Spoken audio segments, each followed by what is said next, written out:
You paid your dues, right? I mean, what was the feeling like when you finally realized, after all those years there being a part of all of the different levels and everything, getting that opportunity to do something that I'm sure you've wanted to do for quite some time? I mean, I was just excited for the opportunity. I knew I'd wanted to be a head coach. It was something that I had been seeking, trying to do. So, there was just an excitement that I knew that it was my time to see what I could do. You had one opportunity already to come back to Texas and play a game up in Amarillo.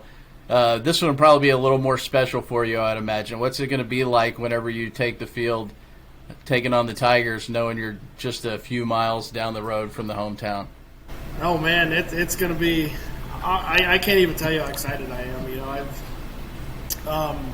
It's been a long time since I've even been to a game back in the Lubbock area. I've been out here the whole time. I haven't even had a chance to go watch an Idalou game or anything like that. So just I know what the environment's going to be like. I know what to expect, and it doesn't get any better than that.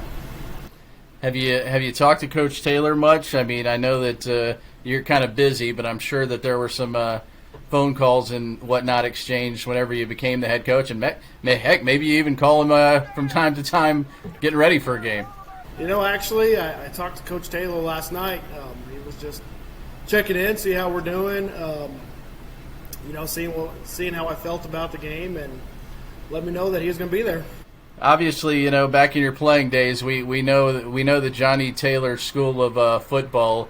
How much different is the Cleveland brand of football than the Idalou Wildcat brand? It's got an Idalou mark on it. All the things we do on a daily basis.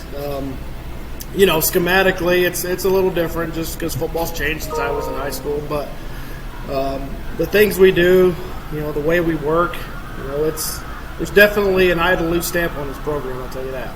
I did a couple stories on you back in the day. I even went in the crowd, and your family obviously well known for traveling and being part of the whole game day atmosphere. So with that being said, do you expect a nice Idalou? I know it's a Friday night, and I know they got their own stuff to cheer for, but do you expect a nice Idalou contingent in the stands for you on Friday? I've had a lot of texts. I know I can count on my family being there. I got a lot of friends still back in Idalou, Lubbock, and there's a lot of people saying they're excited to come out and watch us play. So yeah, there should be a pretty good Idalou. I know they got a big game against Shallowater, but some of my family and stuff like that, they said they're going to be there. What have these first handful of games been like for you? I know the first one, obviously not the way you wanted it, but you guys have put plenty of points on the board. Has it gone as you've envisioned it would? We had a lot of returning offensive guys coming back from last year at the skill positions. So we knew we were going to be capable of moving the ball and doing some things with these guys just from the experience they had. For us in the beginning, it was just going to be getting our offensive line off the ground. A bunch of new guys, a couple young guys. But so far I feel like each week we take the step we're trying to take, and I think we're headed the right direction. And for everybody here in town that doesn't know, I mean, you were coaching at like one of, if not the premier programs in the state of New Mexico. Can you fill everybody in on, not to gloat, but you know what I'm saying? I mean, what kind of program you have been lucky to be a part of over your coaching career? Yeah, Cleveland's still a pretty new school. We opened in 2009.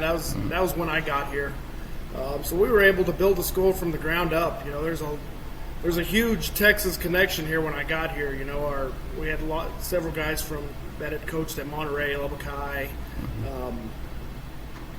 So there was definitely a connection there with Texas, and it was just something we built from the ground up, and we knew which way we wanted to take it. And we opened in 2009, 2011. We won our first state championship. We won it again in 15. Played for it in 18, lost it in 18, won it in 19. 20 was the COVID season. We had a big championship bowl game at the end of the year, which we won, and then we finished it off last year 13-0. Hey, Robert, I appreciate your time, man. Thank you.